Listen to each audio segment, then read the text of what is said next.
तो हिंदी व्याकरण की ये हमारी सेकंड क्लास है। इसमें जो हमारा टॉपिक है वह है संधि विच्छेद। ये पूरी क्लास एक तरह से कॉन्सेप्ट क्लास होने वाली है, क्योंकि यहाँ पर हम समझने पर फोकस करने वाले हैं। रटने वाली चीज़ों पर हम ज़्यादा फोकस नहीं करेंगे, बेसिक से स्टार्ट करेंगे। ओके, तो मैं हूं अनुपम राज, टीचरीफाई यूट्यूब चैनल में आप सबका स्वागत है। चलिए स्टार्ट करते हैं। देखिए, ये जो संधि विच्छेद जो टॉपिक है वो काफ़ी बड़ा टॉपिक है। तो इसको हम लोगों ने 3 वीडियोस में डिवाइड किया हुआ। जो पहली वीडियो आज की है, इसमें हम लोग स्वर संधि के बारे में बात करेंगे। ठीक है, तो सबसे पहले हम इसकी देखते हैं परिभाषा। संधि की परिभाषा क्या है? तो परिभाषा के अकॉर्डिंग क्या है कि दो निकटवर्ती वर्णों के मेल से उत्पन्न विकार को संधि कहते हैं। यानी कि दो वर्णों का यहाँ पे मेल होगा और उसकी वजह से एक विकार उत्पन्न होगा, उसी को हम संधि कह देंगे। ये तो परिभाषा हो गई। अपनी भाषा में समझने की कोशिश करते हैं कि हमें करना कैसे है। तो संधि क्या है भाई? क्या है? मेल है। यानी यहाँ पे दो चीजें मिलने वाली हैं। पहली बात, कौन मिलेगा? कौन जुड़ने की कोशिश करेगा? यहाँ पे वर्ण। यहाँ पे वर्ण जुड़ेंगे। अब कैसे जुड़ेंगे ये भी समझ लेते हैं। तो आपके पास क्या होगा? दो शब्द होंगे, पहला शब्द, दूसरा शब्द। पहले शब्द का जो अंतिम वर्ण होगा और दूसरे शब्द का जो प्रथम वर्ण होगा वो आपस में मिलेगा। कौन मिलेगा? वर्ण मिलेंगे। और इन दोनों वर्णों के मिलने के पश्चात एक नया वर्ण हमारे पास मिल जाएगा, और नए वर्ण के आधार पे ही हमारे पास एक नया शब्द मिल जाएगा। ठीक है, तो यहाँ पे जो विकार की हम बात कर रहे थे, यानी कि वर्ण में यहाँ पर हमारे क्या होने वाला है? परिवर्तन होने वाला है। तो ये चीज़ देखो, खैर अभी वैसे हो गए कॉन्सेप्ट टाइप की, मतलब ऐसा लग रहा है कि जोड़ घटाना है ना, लेकिन अभी इसको एग्जाम्पल समझोगे तो क्लियर समझ में आएगा। ठीक है, आगे बढ़ते रहोगे उतनी आसान होती जाती है चीज़ें। ठीक है, इसलिए आगे बढ़ते रहिए। तो उदाहरण देखो, क्या है आपके पास? दो शब्द थे, मैंने क्या बताया? पहला क्या है? परीक्षा, दूसरा है अर्थी। ठीक है, इन दोनों को जोड़ के क्या बना? परीक्षार्थी। तो ये तो हमने कहा कि शब्द जुड़ रहे हैं। हमने क्या बात करी थी? वर्ण की।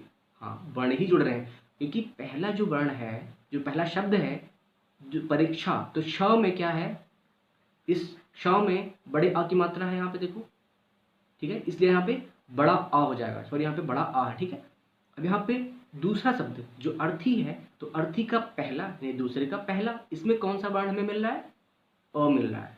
ठीक है, इस अ का यहाँ पे छोटा अ हो गया, यानी कि बड़ा अ और छोटा अ मिल के क्या हो रहे हैं? बड़ा आ। इसलिए परीक्षा प्लस अर्थी परीक्षार्थी हो गया।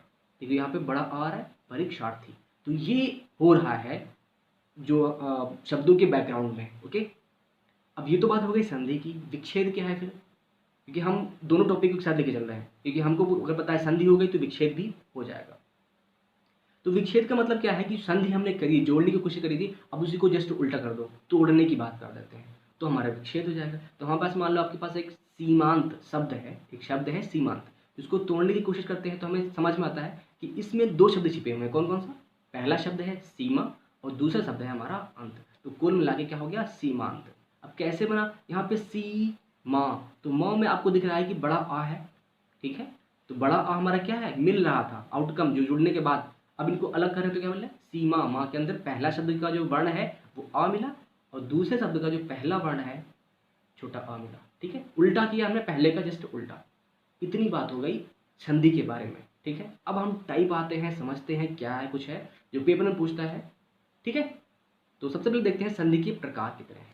तो संधि के बेसिकली कितने प्रकार हैं? 3 प्रकार हैं। पहला कौन सा है? 3 प्रकार है इसमें से। पहला हमारा स्वर संधि है, दूसरा हमारा व्यंजन संधि है, और तीसरा यहाँ पे हमारा विसर्ग संधि है। कैसे कैटेगराइज किया? हमने कहा था कि वर्णों के आधार पर हम इनको जोड़ रहे हैं। ठीक है, तो वर्ण में कौन कौन चीज़ आती हैं? वर्ण में हमारा स्वर भी आते हैं, व्यंजन भी आते हैं, और अयोगवा भी आते हैं, जो हमारा विसर्ग होता है। ठीक है, तो यहाँ पे अगर जो पहला शब्द था, क्या कह रहे हैं कि पहला जो शब्द था, पहले शब्द का जो अंतिम वर्ण की जो हम बात कर रहे हैं, अगर वो स्वर है, अगर वो क्या है? स्वर है, तो तब तो वो स्वर संधि हो जाएगी। अगर पहले शब्द का अंतिम वर्ण क्या होता? व्यंजन होता, तो हम कहते हैं कि ये व्यंजन संधि है। अगर विसर्ग होता तो हम कहते हैं कि विसर्ग संधि है। नहीं समझ में आया? अभी देखो बताता हूँ मैं। तो यहाँ पे मैं कहूँ कि जो पहला शब्द था, इसमें जो हमारा अंतिम वर्ण आ रहा है, यहाँ पे बड़ा आ आया है। बड़ा आ क्या है?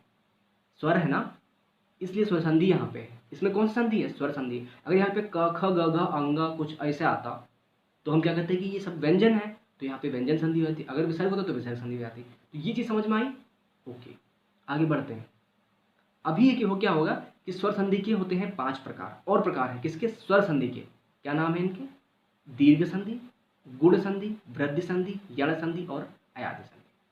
तो ये तो बेसिक चीज़ें हो गई। अब इनको अलग अलग पढ़ेंगे क्योंकि चीज़ें बहुत डीप में पूछी जाती हैं। संधि जो टॉपिक है बहुत इंपॉर्टेंट है, हिंदी हो या संस्कृत हो, दोनों में पूछा जाता है बहुत अच्छी तरीके से। ओके, तो दीर्घ स्वर संधि, क्योंकि दीर्घ जो है वो स्वर संधि में आता है, इसलिए हम दीर्घ स्वर संधि इसको बोलेंगे पूरा। अब यहाँ पे क्या होगा कि मिलने के पश्चात कौन मिलेगा, यहाँ पे स्वर मिलेंगे। मिलने के पश्चात क्या बनेगा, दीर्घ स्वर बनने वाला है। क्या बनेगा, दीर्घ स्वर। आपको पता होना चाहिए कि वर्णमाला अगर नहीं पता है, अगर डिटेल में नहीं पता है तो प्लीज़ उसकी पहले जो वीडियो है वो ज़रूर देख लें आप लोग। ओके, तो यहाँ पे जो स्वर है उनके प्रकार होते हैं ह्रस्व स्वर और दीर्घ स्वर। तो आप मिला किसी को भी रहे हो नहीं फर्क पड़ता है, लेकिन आखिरी में हमको दीर्घ मिलेगा। बड़ा आ, बड़ी ई और बड़ा ऊ ही मिलेगा। इन तीन में से ही अगर मिलता है हमें तो हम कह देंगे कि वो दीर्घ संधि है। क्यों, क्योंकि दीर्घ मिल रहा है इसलिए। ओके, तो क्या कह रहा हूँ कि संधि के पश्चात क्या हो जाएगा, दीर्घ स्वर हो जाएगा। किसका हो जाएगा, टेबल बनी है, आराम से समझो। तो हमारे पास एक मेन फॉर्मूला है। क्या फॉर्मूला है भाई, हम यहाँ पे कह रहे हैं कि जो पहला शब्द का जो अंतिम वर्ण था वो चाहे ह्रस्व स्वर हो चाहे दीर्घ स्वर हो नहीं फर्क पड़ता है।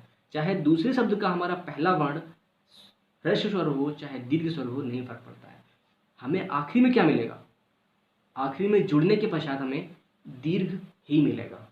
ठीक है, आउटकम क्या मिलना चाहिए, दीर्घ। तो इसी के नाम पे हमारा दीर्घ स्वर संधि नाम रख दिया गया। नहीं समझ में आया, उदाहरण देखो। तो आपके पास दो वर्ण हैं, पहला है छोटा अ, दूसरा है छोटा अ, दोनों छोटा आ है। कुल मिला के क्या बनेगा, बड़ा आ। मैंने कहा दीर्घ बनेगा तो बड़ा आ बन गया। अब थोड़ा फास्ट करते हैं, ठीक है। तो यहाँ पे देखिए जो हमारे पास एक शब्द है मत, तो म और तो मत में आपको अ तो दिख नहीं रहा है, लेकिन तो मत में आ है। जो त है तो एक्चुअल में क्या होता है, हलंत होता है। तो इसमें जब हम छोटा अ जोड़ देते हैं तब हमारा ता बनता है। तब हमारा हमारा क्या बनता है, ता। तो जितने भी त, क, ख, ग, घ ऐसा कुछ लिखा हुआ है इनके सभी में साथ में अ है। अगर हलंत नहीं लगा है तो यहाँ पे हलंत नहीं लगा है मतलब अ है यहाँ पे। तो यहाँ पर उसी का आ है ये वाला। अब अनुसार में अ यहाँ पे आया तो ये आ मिल गया। क्लियर। अब इन दोनों का इसका अ जुड़ के क्या बनना चाहिए, बड़ा आ बनना चाहिए। तो बड़ा आ मिला तो तभी तो मत का मता हो गया, मत का मता हो गया। तो मतानुसार। समझ में आया। बहुत स्लो चल रहा हूँ यार, बहुत स्लो, क्योंकि मुझे समझाना है। एक वीडियो देखो खत्म हमेशा के लिए। ओके, तो ऐसे ही क्या हो जाएगा, यहाँ पे छोटा आ बड़ा आ मिले तो भी बड़ा आ बनेगा। तो यहाँ पे नव व में अ है तो नव प्लस आगत, नवागत, बड़ा आ मिला। ऐसे ही बड़ा आ हो चाहे छोटा आ हो बड़ा आ ही मिलेगा, सब में बड़ा आ ही मिलेगा। ध्यान रखियो बड़ा आ ही मिल रहा है। तो रेखा प्लस अंश रेखांश। ऐसा ही क्वेश्चन आपके लिए है, महा प्लस आत्मा क्या बनेगा, महात्मा बनेगा, महात्मा। तो बड़ा हा में एक मात्रा लगेगी आ की, फिर ये महात्मा। ठीक है, महा प्लस आत्मा महात्मा। अब इसकी पहचान कैसे करेंगे इसको मैं समझाता हूँ आपको। ठीक है, इसकी पहचान कैसे करनी है वो मैं आपको समझाता हूँ। देखिए यहाँ तो हमने बात करी छोटा अ बड़ा आ की, ऐसे ही और भी तो हो सकते हैं। यहाँ पे छोटी ई बड़ी ई वाला भी कॉन्सेप्ट हो सकता है, छोटा ऊ बड़ा ऊ का भी कॉन्सेप्ट हो सकता है। क्यों, क्योंकि बड़ा आ आपके पास अवेलेबल होता है, बड़ी ई है और बड़ा ऊ है। तो इसी के बेस पे हमारे तीन टाइप के हो सकते हैं फॉर्मूले। तो यहाँ पे हमारा बड़ी ई बन रहा है तीनों में। देखिए चाहे आपकी छोटी ई जोड़ो चाहे बड़ी ई जोड़ो हमको फ़र्क नहीं है, हमें आखिरी में क्या मिलेगा, बड़ी ई ही मिलेगा। ठीक है, जैसे अति है तो अति में छोटी ई है और ईव में भी छोटी ई है, तो अति प्लस ईव बड़ी ई मिल रहा है, अतीव हो गया। ठीक है, परि प्लस इच्छा, इच्छा, परि प्लस इच्छा, छोटी ई यहाँ पे बड़ी ई है, कुल मिला के क्या बनेगा, परीक्षा, यानी कि बड़ी ई, फिर बड़ी ई मिला। समझ आ रहा है। ऐसे ही सची प्लस इंद्र, यहाँ पे देखो क्या है, बड़ी ई मिल रहा है। ठीक है, यहाँ पे देखो बड़ी ई है और इंद्र में छोटी ई है, क्या बनेगा, बड़ी ई बनेगा। तो सची प्लस इंद्र सचींद्र होगा। क्या होगा, सची, बड़ी ई बनेगा सचींद्र। इतना क्लियर है। ऐसे ही आपके पास कुछ भी आए, हमेशा कुछ भी आए फटाफट हो जाएगा। लेकिन यहाँ पे ध्यान देने वाली बात है कि स्वर संधि सॉरी दीर्घ संधि में अपने ही टाइप वाला जुड़ता है, यानी कि ई के साथ ई ही जुड़ेगा, ऊ के साथ ऊ ही जुड़ेगा, छोटा ऊ के साथ छोटा ऊ या बड़ा ऊ ये सब जुड़ेगा, मतलब अपने ही साथ वाला, है ना। और कोई यहाँ पे नहीं आएगा, ए ऐ ओ औ अंग आ ये सब कोई नहीं आने वाला है यहाँ पे। सेम टाइप का होगा, बस दीर्घ और ह्रस्व की बात होगी, तो वहाँ पे हमारा कौन सी संधि हो जाएगी? दीर्घ संधि। ओके, यहाँ पे ऐसे ही नारी प्लस ईश्वर क्या हो जाएगा? नारीश्वर हो जाएगा। ठीक है, अब फटाफट चलते हैं, अब हम लेट नहीं करेंगे बिल्कुल भी। ऐसे ही छोटा ऊ प्लस छोटा ऊ मिलकर क्या बोलेगा? बड़ा ऊ। तो लघु प्लस उत्तर, लघुत्तर। लघुत्तर देखो, बड़ी ऊ की मात्रा आ गई। लघु प्लस ऊर्मी, तो यहाँ पे आपको एग्जाम्पल भी समझना जरूरी है, क्योंकि यहाँ पे आपको अगर ये नहीं पता है कि ये ऊर्मी होता है, मान लो अगर विच्छेद पूछ लिया आपसे, कहेगा कि लघुर्मी का विच्छेद क्या होगा, तो आप हो सकता है कि ये लगा दो लघु प्लस उर्मी लगा दो, जैसे छोटा ऊ लगा दिया यहाँ पे, लघु प्लस उर्मी लगा दिया, तब तो फटाफट आपका गलत हो जाएगा। नियम तो सही है, कॉन्सेप्ट सही है आपका, क्योंकि यहाँ पे हमें चाहे छोटा ऊ जोड़ो, यहाँ पे छोटा ऊ, यहाँ पे छोटा ऊ मिलेगा तो बड़ा ऊ ही है ना। तो बड़ी ऊ का अगर हम उल्टा लेके चले तो यहाँ पे हम लघु प्लस उर्मी भी तो लगा सकते थे, लेकिन हमें ये नहीं करना है। इसलिए आपको एग्जाम्पल देखने बुक के ज़रूरी है, क्योंकि एक्चुअल में शब्द होते क्या है आपको उर्मी के साथ मतलब ही नहीं पता होगा, हमें भी नहीं पता है। ठीक है, तो हमको ये बताना है कि उर्मी होता है, क्या होता है? उर्मी होता है। तो लघु प्लस उर्मी लघु उर्मी हो जाएगा। वधु प्लस उपकार वधूपकार हो जाएगा। क्या हो जाएगा? वह बड़ू ऊ की मात्रा, वधूपकार। क्लियर? ऐसे ही भू प्लस ऊष्मा, यहाँ पे बड़ा ऊ क्या हो जाएगा? भूष्मा। भूष्मा, भू प्लस ऊष्मा भूष्मा। क्लियर? तो ये तो बात हो गई हमारी दीर्घ संधि की, खत्म हो गया दीर्घ संधि। ज़्यादा टाइम ले रहा हूँ मुझे पता है, लेकिन समझाना जरूरी है आपको। ठीक है, अब थोड़ा और फास्ट करेंगे। हाँ, पहचानने की मैंने जो बात कही थी कि मैं इसको पहचानेंगे आप लोग कैसे, तो पहचानने का तरीका यही है कि सबसे जो शब्द है आपके पास, जो मिल के शब्द बन रहा है, उसमें आप देखिए कि क्या बड़ी दीर्घ स्वर है आप यहाँ, बड़ा बड़ी ई की मात्रा आपको मिल रही हो, या फिर बड़ा ऊ की मात्रा मिल रही हो, या फिर बड़े आ की मात्रा मिल रही हो, तो आप थोड़ा सा आइडिया लगा सकते हो कि वहाँ पे हाँ दीर्घ संधि है। क्लियर? अब आते हैं गुण संधि पर। दूसरा जो हमारा टाइप है वो है गुण स्वर संधि। ठीक है, तो यहाँ पे क्या हो रहा है कि छोटा अ और बड़ा अ के साथ में क्या जुड़ेगा? छोटी ई बड़ी ई हो सकता है, छोटा ऊ बड़ा ऊ हो सकता है, या री हो सकता है। इन दोनों तीनों में से कोई भी एक होगा तो हमारा क्या बन जाएगा? ए ओ आर। क्या बनेगा? ए ओ आर। दीर्घ जो गुण संधि में ए ओ आर बन जाएगा। कब? जब पहले शब्द का जो अंतिम वाला पोर्शन होगा उसमें छोटा आ और बड़ा आ आएगा। यहाँ पे ये ध्यान रखने वाली है, यहाँ पे केवल एक ही चीज आ सकती है, छोटा आ या बड़ा आ। लास्ट में हमारा क्या क्या आ सकता है? छोटी ई बड़ी ई, छोटा ऊ बड़ा ऊ, या री। तो इसी के अकॉर्डिंग अगर ई है तो ए बनेगा, ऊ है तो ओ बनेगा, री है तो अर बनेगा, ए ओ अर। लाइन से याद रखो, ए ओ अर। क्लियर? अब यहाँ पे हम लोग थोड़ा सा उदाहरण देख लेते हैं तो समझ में आ जाएगा। यहाँ पे देखिए अ है हमारे पास, अ है। अब अ को क्या जोड़ेंगे? अ को साथ ई जोड़ रहे हैं। तो मैंने बताया था कि अ के साथ अगर ई जोड़ेगा तो पहले क्या बनेगा? पहले ए बनेगा, फिर ओ बनेगा, फिर अर बनेगा। तो यहाँ पे ई है तो ए बन गया। ठीक है, ऐसे ही अब इसका एग्जाम्पल देखिए। सुर है, सुर में अ है, ठीक है, अ है। इंद्र, अब इंद्र में ई है तो ये मिलके क्या हो जाएगा? ए। तो इसी वजह से यहाँ पे जो ए बना है, इस ए की मात्रा यहाँ पे लगाएंगे। कौन सी? जो ऐसे वाली मात्रा लगती है, ये मात्रा। ठीक है, तो ये ऊपर मात्रा लग जाएगी, बन जाएगा क्या? सुरेंद्र बन जाएगा। क्लियर? तो हमें ये पहचानना है कि अब यहाँ पे पहचानने की अगर बात करेंगे तो हमारा इसमें पता चला कि क्या बनेगा हमारा? ए की मात्रा बनेगी, या ओ की मात्रा बनेगी, या अर आ रहा होगा। साथ में आ रहा है? तो यहाँ पे देखिए, बड़ा आ प्लस ई तब भी ए बनेगा, छोटा आ प्लस बड़ी ई तब भी ए ही बनेगा। ऐसा नहीं है कि बड़ा ए बन जाएगा, हमने बड़ा आ या बड़ी ई ले लिया तो ए बन जाएगा, नहीं, ए ही बनेगा। बड़ा आ प्लस ई ए, तो सभी में केवल ए ई ए बनना, सॉरी ए बनना है। क्या बनेगा? ए। तो यथा प्लस ईस्ट, यथीस्ट। देखिए ई की मात्रा आ गई, सॉरी ई नहीं, ए की मात्रा, सॉरी गलती हो रही, उच्चारण में कभी भी गलती हो जा रही। तो यहाँ पे ए आ रहा है। सोम प्लस ईस, सोमेश, शोमेश में ए की मात्रा आ गई। राका प्लस ईस, राका प्लस ईस, क्या बनना चाहिए? बड़ा आ है ना यहाँ पे हमारे पास, बड़ा आ है प्लस बड़ी ई है, तो राका प्लस ईस में क्या हो जाएगा? ए हो जाएगा, राकेश बन जाएगा। क्या बनेगा? राकेश। समझ में आया? तो यही चीज़ आप देखिए यहाँ पे क्या लिखा है, छोटा अ या बड़ा अ के साथ में छोटी ई या बड़ी ई आएगा, तुम्हारा क्या बनेगा? ए बनेगा। और ए की जगह पे जब जो शब्द बनाएंगे तो यहाँ पे ए की मात्रा लगा देंगे, ए नहीं लिखेंगे, मात्रा लगा देंगे उसके पीछे, है। जैसे राकेश, क के ऊपर हमारी क्या है? यहाँ पे मात्रा लग गई। क्लियर है इतना? ऐसे ही आगे भी क्या होने वाला है, यहाँ तो हमें ई की बात हमने करी, ऐसे ही ऊ की बात करेंगे। आगे क्या आना चाहिए हमारा, छोटा आ या बड़ा आ ही आएगा। ठीक है, यहाँ पे किसकी बात कर रहे हैं हम लोग, किसकी बात चल रही है, यहाँ पे बात चल रही है हमारी गुण स्वर संधि की। क्लियर है?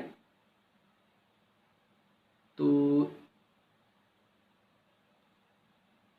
यहाँ पे क्या होने वाला है, बाद में हमारा क्या आएगा, छोटा ऊ या बड़ा ऊ आएगा। तो मैंने बताया था कि इसको बदल के क्या बनता है, ओ बन जाता है, हमेशा ओ ही बनेगा। आगे चाहे छोटा आ हो, चाहे बड़ा आ हो, चाहे छोटी ऊ हो, चाहे सॉरी छोटा ऊ हो, चाहे बड़ा ऊ हो, चाहे छोटा आ बड़ा आ, कोई फर्क नहीं पड़ता हमें, कुल मिला के हमारा बड़ा ऊ ही बनेगा। तो मानव प्लस उचित, वो में अ है तो अ प्लस ऊ, ओ बनना है, ए ओ अर, इस वजह से क्या हो जाएगा, मानवोचित हो जाएगा। गंगा प्लस उदक, तो यहाँ पे ध्यान रखने वाली है कि उदक होता है, उदक नहीं होता है, गलती कर सकते हो आप लोग, इसलिए उदाहरण देखना जरूरी है। गंगा प्लस उदक क्या हो जाएगा, गंगोदक। ठीक है, ओ की मात्रा, ठीक है, ऐसे वाली ओ की मात्रा ये लगी गंगोदक। तो गंगा प्लस उदक में देखो गाँव में लगी। ऐसे ही नव प्लस ऊढ़ा, नव प्लस ऊढ़ा नवोढ़ा।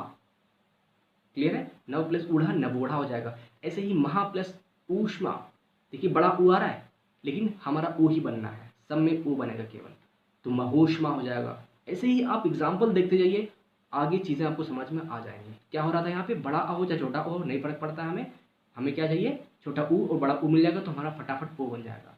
पहले में ए बना था फिर ओ बना है, फिर अब क्या बनेगा, अगर री आता है मान लो यहाँ पे छोटा आ बड़ा आया, साथ में हमारा री आया तो री की जगह पे अर हो जाएगा। मैच कर रहा है ना, री र अर ऐसे करके। तो सप्त में अगर री जोड़ दिया तो है यहाँ पे अ, तो अ में री जुड़ा तो क्या बनेगा, अर बनना चाहिए। तो शप्तर अर, अर की जगह पे मात्रा ऊपर लग गई, जो अर बन रहा था, जो श है, श के ऊपर जो ऊपर की ऊपर मात्रा हमने लगाई है तो यही है, उसी की मात्रा है, क्या है, सप्तर्षि। ऐसे ही महा प्लस ऋषि तो क्या हो जाएगा, महर्षि हो जाएगा। क्या हो जाएगा, महर्षि। ये देखिए ऊपर आ की मात्रा हमने लगाई, महर्षि हो जाएगा। क्लियर है, इतना आसान हो रहा है। तो देखो थोड़ा माइंड लगाओगे, कॉन्सेंट्रेट करके देखोगे वीडियो को तो समझ में आ जाएगा, है ना। वृद्धि संधि की बात करते हैं, वो हमारा हो गया। वहां पर भी पहचान की बात हमने बताई थी। जो यहाँ पे आपको पहचानना क्या है, आपके पास ऊपर या तो इस तरह से ए की मात्रा होगी या इस तरह से ओ की मात्रा होगी। ठीक है, कैसे मैंने बताना है, यहाँ पे देखो, यहाँ पे ए की मात्रा होगी ऐसे करके, यहाँ पे कोई शब्द होगा नीचे, अब ऐसे ही यहाँ पे क्या होगी, ओ की मात्रा होगी, और उसके अलावा क्या होगा, हमारा ऊपर र लगा होगा, ए ओ आर। क्लियर, पहचान जाओगे फटाफट, कोई दिक्कत नहीं होने वाली है। वृद्धि की बात करते हैं, वृद्धि स्वर संधि। तो यहाँ पे क्या होने वाला है, यहाँ पर भी आपके पास छोटा अ या बड़ा आ ही आएगा साथ में, और उसके आगे की चीज़ याद आएगी। हमने अभी किस किस बात कर ली, ई की बात कर ली, ऊ की बात कर ली, री की बात कर ली, लेकिन अभी हमने ए और ओ की बात नहीं करी थी। तो अब हम वृद्धि संधि में आ जाएंगे तो ए और ओ की बात कर लेंगे। अब यहाँ पे हमारे पास छोटा अ बड़ा आ है, सब में आप लोग देखिए यहाँ पे, अब साथ में हमारा ए मिल जाएगा। पहले हमारा ई था, अब यहाँ पे ए या ए आ जाएगा, ए आएगा तो कुल मिला के बनेगा क्या, हमारा ए ही बनेगा, यानी कि ए का बड़ा वर्जन बनेगा, इसीलिए तो वृद्धि हो रही है। ठीक है, ए का बड़ा वर्जन ए पहले। अब यहाँ पे क्या है, अगर ओ है तो ओ के साथ यहाँ पे अ है प्लस ओ जुड़ेगा तो हमारा क्या बनना चाहिए, ओ। ठीक है, यानी कि पहले का बड़ा वर्जन बन रहा है इस बार। क्लियर, ध्यान रखो, बड़ा वर्जन बनने का मतलब है वृद्धि हो रही है, मात्रा में वृद्धि हो रही है। क्लियर है, यहाँ पे सभी में देखिए ए बन रहा है, तो एक प्लस एक, यहाँ पे अ है प्लस ए बन रहा है, तो एक प्लस एक, एक एक। धन प्लस ऐश्वर्य, धनैश्वर्य, तो यहाँ पे डबल मात्रा, ए की डबल मात्रा लगती है ना, डबल मात्रा लगी यहाँ पे। तथा प्लस एव, तथैव। ठीक है, रमा प्लस ऐश्वर्य, रमैश्वर्य हो जाएगा। क्या हो जाएगा, र मैं श्वर्य। ठीक है, इसको मैं ऐसे लिख दूंगा, कोई दिक्कत नहीं। ठीक है, रमैश्वर्य, तो यहाँ पे म के ऊपर ए की मात्रा लगेगी डबल। ठीक है, रमैश्वर्य हो जाएगा। तो यहाँ पे छोटा अ बड़ा आ के साथ में ए अगर आता है, छोटा ए या ए आए तो हमारा ए ही बनेगा। क्लियर, डिफरेंस समझ पा रहे हो, गुण स्वर संधि से उसमें ई की बात हो रही थी तो ए बन रहा था। ठीक है, और यहाँ पे क्या आ रहा है, अ के साथ ए या ए आएगा तो ए बनेगा। क्लियर। अब ऐसे ही हमारा और भी हो सकता है। ओ की बात कर लेते हैं। यहाँ पे छोटा अ बड़ा आ है, यहाँ पे साथ में क्या आएगा, ओ या ओ आए या ओ आए, कोई फर्क नहीं पड़ता, ओ ही बनेगा। क्या बनेगा, ओ बनेगा सभी में। तो दंत प्लस ओष्ठ, दंतोष्ठ। यहाँ पे ध्यान रखिए, कभी कभी हम लोग दंतोष्ठ बोल देते हैं, दंतोष्ठ होता है, माइंड में फिट कर लीजिए दंतोष्ठ। परम प्लस औषधि या औषध, क्या बनेगा, औ बनना चाहिए ना, परम औषध हो जाएगा। क्या हो जाएगा, पर मौषध। ठीक है, पर मौषध। ठीक है। यहाँ पे यहाँ पे क्या होगा, महा प्लस ओज, महोज, ओ, सब में आ रहा है ओ। महा प्लस औदार्य, महोदार्य। अब मैंने कितनी बार पढ़ लिया है तो मुझे अब बोलने समझने की जरूरत नहीं होती है, क्योंकि मैंने बहुत बार पढ़ लिया है। ठीक है। लेकिन आपने अगर ज़्यादा बार नहीं पढ़ा तो आपको ये कन्फ्यूजन हो सकती है कि क्या शब्द बनेगा। इतना तो मुझे याद है कि शब्द क्या बनेगा, महा प्लस औदार्य, महोदार्य। दंत प्लस ओष्ठ, दंतोष्ठ। क्लियर। तो यहाँ पे क्या आ रहा है, छोटा आ या बड़ा आ है, साथ में ओ या ओ आएगा तो ओ ही बनेगा। क्लियर। वृद्धि संधि की बात कर रहे हैं हम लोग। क्लियर। यण स्वर संधि। ठीक है। अब यण की बात करेंगे। अभी तक क्या चल रहा था, अभी तक जो चल रहा था कि जो पहला वर्ण होगा हमारा क्या हो सकता है, अ, छोटा अ बड़ा आ, छोटा अ बड़ा आ, यही हो रहा था। लेकिन जब हम फोर्थ टाइप में आते हैं यण में, तो चीज़ें बदल जाती हैं। यहाँ पे जो पहला वर्ण होगा, छोटी ई या बड़ी ई हो सकता है, छोटा ऊ बड़ा ऊ हो सकता है, या री हो सकता है। क्लियर। इसकी लास्ट में क्या होगा, कोई भी आ जाए, कोई भी स्वर आ जाए, नहीं फर्क पड़ेगा, हमारा क्या बनेगा, या व र। क्या बनेगा, या व र। तो हम कैसे देखिए, यण संधि क्या होती है, यण संधि में क्या बनेगा, यवर बनेगा। क्या बनेगा, यवर। अब यवर का मतलब क्या होगा कि य, व और र बन सकता है किस कंडीशन में, जब आपके पास जो पहले शब्द का अंतिम वर्ण है उसमें क्या होगा, ई या ऊ हो, यानी कि छोटी ई बड़ी ई हो, छोटा ऊ बड़ा ऊ हो, तब, या री हो। तो तीनों के लिए अलग अलग। तो पहले हम, जब हमारे पास यहाँ पे क्या है, ई है, जब हमारे पास यहाँ पे ई है, तब साथ में हमारा कोई भी आए, पीछे वाले समय मतलब भी नहीं है, यार संधि में हमें पीछे वाले से मतलब ही नहीं, कुछ भी आ जाए, कुछ भी आ जाए, हमारा क्या बनेगा, या ही बनेगा, ई का या हो जाएगा। अगर आपको संस्कृत अगर आपको आती है तो क्या बोलते हैं यहाँ पे, ई को यणच, यानी कि ई का या हो जाता है, ई को यणच ऐसे बोलते हैं। ठीक है। तो संस्कृत से पढ़ना थोड़ा आसान हो जाता है हिंदी को। तो ई का या हो जाना है, तो यहाँ पे ई आई तो या हो गया। तो यदि प्लस अपि, यद्यपि, क्योंकि या बनना है यहाँ पे, जो द है तो ये द, सॉरी यहाँ पे क्या होगा, आधा द है और पूरा या है, इसको जोड़ के जब हम लिखते हैं तो यद्यपि ऐसे बन जाता है। दया का मतलब समझते हो क्या होता है, दया का मतलब इसमें द भी है और यहाँ पे पूरा या है। ठीक है।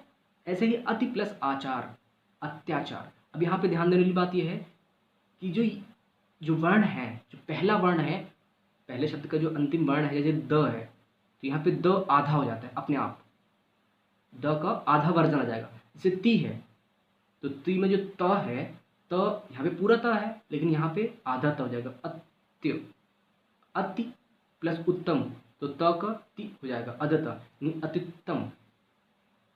यहाँ पे अत्युत्तम, अत्युत्तम हो जाएगा। अब यहाँ पे देखो, मैंने बताया कि ऊ कैसे आ गया, ऊ की मात्रा क्या हो गई, ऊ की मात्रा जो है, जो पीछे वर्ण हमारा है, यहाँ पे थोड़ा ध्यान दीजिएगा, इसकी वजह से आ रही है। जो पीछे वर्ण है हमारा, बड़ा आ है तो बड़े आ की मात्रा साथ में लग गई, छोटा ऊ है तो छोटे ऊ की मात्रा साथ में लग गई, लेकिन किसके साथ लगेगी, या के साथ ही लगने वाली है, इतना ध्यान रखो। क्लियर। तो कुल मिला के या बनेगा, जो मात्रा है वो साथ में लगा दो आप चुपके से बस। तो अति प्लस उत्तम, अति उत्तम होगा।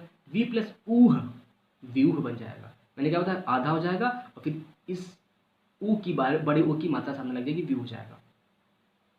अधि प्लस ऐषणा, अध्येषणा, यार याद ही हो गया है, अधि प्लस ऐषणा, अध्येषणा। ठीक है, बट आपको समझना पड़ेगा। ठीक है। तो आगे चलते क्या है, अब यहीं पे देखो, बड़ी ई है, कोई फर्क नहीं पड़ेगा, वही चीज़ बननी है, बनेगा या ही, हमारा या ही बनेगा, और साथ में जो वर्ण आ रहा है साथ में जुड़ जाएगा। तो देवी प्लस आगमन, दिव्यागमन। अब यहाँ पे बहुत लोग कन्फ्यूज हो सकते हैं, लिख देंगे देवी आगमन, गलत हो जाएगा, दिव्यागमन, क्योंकि यहाँ पे आपके पास क्या है, बड़ी ई है और साथ में कोई भी वर्ण आ रहा है, जैसे यहाँ पे बड़ा आ गया तो क्या हो गया, दिव्यागमन हो जाएगा। क्लियर।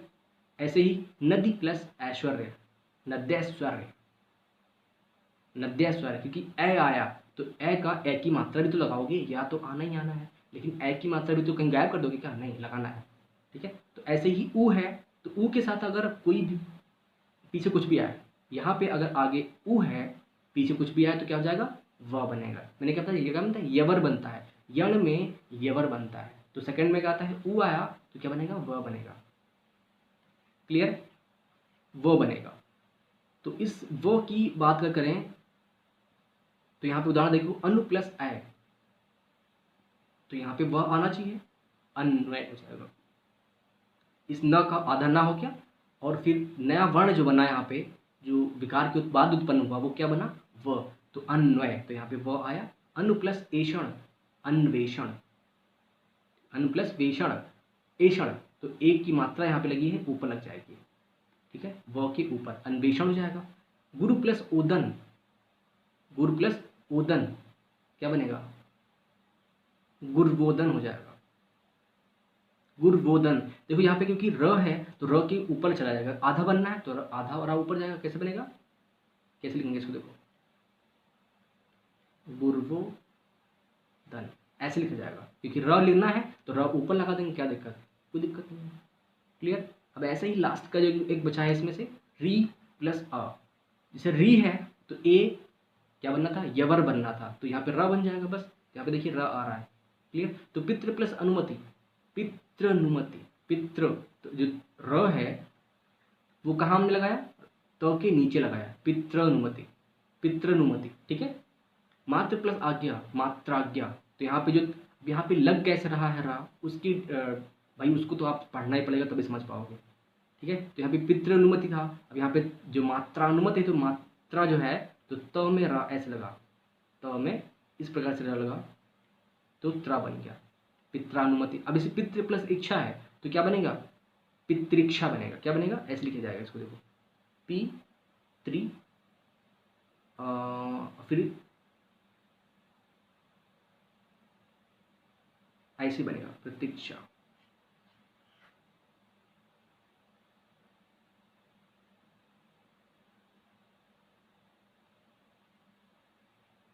ठीक है, ऐसे ही बनेगा, यहाँ पितृ अनुमति बना था ऐसे ही प्रत्यक्षा ही बनेगा। ठीक है। अगर कोई मिस्टेक होगी तो मैं यहाँ पे बिल्कुल क्लियर कर दूंगा बाद में एक बार फिर से। ठीक है, इतना क्लियर हो गया। अब हम आते हैं अपना अगला टॉपिक, जो है लास्ट टॉपिक है हमारा, जो लास्ट प्रकार है स्वर संधि का, अयाधि संधि। अयाधि में क्या होता है कि ए ओ औ बनता है, ए ओ औ, ये चीज़ ध्यान में रख लीजिए, बहुत इंपॉर्टेंट है। ए ओ औ, यहाँ पे आगे छोटा आ चुका है, बड़ा आ चुका है, तो छोटी ई, बड़ी ई आ चुका है, री आ चुका है। अब यहाँ पे बचा कौन सा था, ए ओ औ बचा था, वो भी यहाँ पे आ गए, इसमें अयाधि संधि में। पहले की बात कर रहा हूँ, अब पीछे कुछ भी हो कोई फर्क नहीं पड़ता है, हमारा बनेगा क्या, ऐ आए अब आओ, ऐसे ही याद रख लीजिए, ए ओ औ। इधर अगर हमारा ए ओ औ आता है तो उधर हमारा क्या बनेगा, ऐ आए अब आओ बनेगा, ऐ आए अब आओ। मैंने तो ऐसे ही मतलब थोड़ा सा रिमाइंड याद कर लोगे तो थोड़ा आसान हो जाता है। ठीक है ना, गलती नहीं होती है हमसे, तो हम गलती क्यों करें। तो आपके पास ए है फिर अ है तो क्या बनेगा, ए है तो क्या बनेगा, ऐ बनेगा। तो यहाँ पे देखिए आपके पास ने है, क्योंकि न है तो न में ए की मात्रा भी तो है, न में क्या है, ए की मात्रा है, तभी तो ने बना। तो ने प्लस अन, बाद में कुछ भी हो, यहाँ पे कुछ और हो तो भी हमारा नयन ही बनता, ने प्लस अन नयन बना। तो ए है यहाँ पे ए है, तो मैंने बताया पहले ए है अगर तो ऐ बनेगा, अगर ए के बाद ऐ आ जाता है, ए के बाद अगर ऐ आता है तो क्या बनेगा, ऐ आए। तो अब सेकेंड नंबर पर क्या बनना चाहिए, आय बनना चाहिए। तो यहाँ पे देखिए आय बना, तो गै प्लस ए प्लस अक, गायक, क्या बनेगा, गै प्लस अक गायक, आय। देखो यहाँ पे बड़ा आ है तो यहाँ पे बड़ा आ प्लस यह भी तो है, और आगे ग है तो ग प्लस यक, गायक। ऐसे ही ए के साथ ई जोड़ो, कुछ भी जोड़ो, आई बनेगा। देखो आय तो रहेगा ही रहेगा, साथ में अगर जो पीछे की मात्रा है यहाँ पे इसका भी थोड़ा सा इफेक्ट तो रहेगा। यहाँ पे आ था तो कोई इफेक्ट नहीं आया, लेकिन यहाँ पे ई है तो आय का आई हो गया, है तो आय ही ना, इसमें आय छुपा हुआ है, आय का आई हो गया। तो गै प्लस इका गायिका हो जाएगा, क्या हो जाएगा, गायिका। क्लियर। ऐसे ही ओ, ए ओ औ, तो ओ का क्या हो जाता है आए औ। तो थर्ड नंबर पे क्या आता है औ। देखिए यहाँ पे अब आ रहा है, तो अगर ओ आता है तो अब बनना चाहिए, तो औ बनेगा। बहुत इंपॉर्टेंट है ये वाला, पो प्लस अन। पो में ओ है और अन जुड़ेगा तो क्या हो जाएगा पवन। बहुत लोग गलत करके आते हैं कि कहेंगे यार पो प्लस अन पवन कैसे हो जाएगा, अयादि संधि में होता है ये, ठीक है। तो पो प्लस अन पवन, क्योंकि अय आय अब बनना है, पव अव आ रहा है। ओ प्लस ई, इसमें भी क्या है वही चीज़ है कि अ के साथ अगर कोई मात्रा अगर लगी है पीछे तो उसका इफेक्ट आएगा, अय बनेगा, लेकिन ई अवी हो जाएगा। तो गो प्लस ईस गवीश हो जाएगा। कोई आइडिया लग रहा है, देखो गवीश कितना डिफरेंट लग रहा है और ऐसा समझ नहीं आ रहा कि यार कौन सी इसमें हो सकती है। अब यहाँ पे कंफ्यूज हो सकते हो, क्योंकि आपको लगेगा जैसे जैसे ही बड़ी ई की मात्रा देखिए आप फटाफट क्या दौड़ दौड़ लगाओगे, दीर्घ स्वरसंधि लगाओगे और वहीं पे फटाफट गलत हो जाएगा, ठीक है। तो ये चीज़ ध्यान रखने वाली है कि अयादि संधि में ऐसा होता है, ठीक है। ओ प्लस ई अब हो जाएगा तो गो प्लस ई से गवीस हो जाएगा, क्लियर। औ प्लस इक, तो आय अब आव बनना चाहिए, आपकी बार आव बनेगा, ठीक है। तो आप क्या कहें 9 प्लस इक नाविक हो जाएगा, क्लियर है। तो यहाँ पे जितनी हमारी पूरी वीडियो थी वो ख़त्म हो चुकी है, और ये हमारा चैनल है टीचरीफाई। अगर आपको वीडियो पसंद आई है तो चैनल को सब्सक्राइब करिएगा, ठीक है। सब्सक्राइब करो, वीडियो को लाइक करो, कमेंट करो, शेयर करो, जो भी करना करो। और अगली वीडियो में हम लोग जो बात करेंगे वो हमारे लिए काफ़ी इंपॉर्टेंट होने वाली है, क्योंकि जो व्यंजन संधि है वो बहुत इंपॉर्टेंट टॉपिक है और समझने के लिए बहुत अच्छा भी है।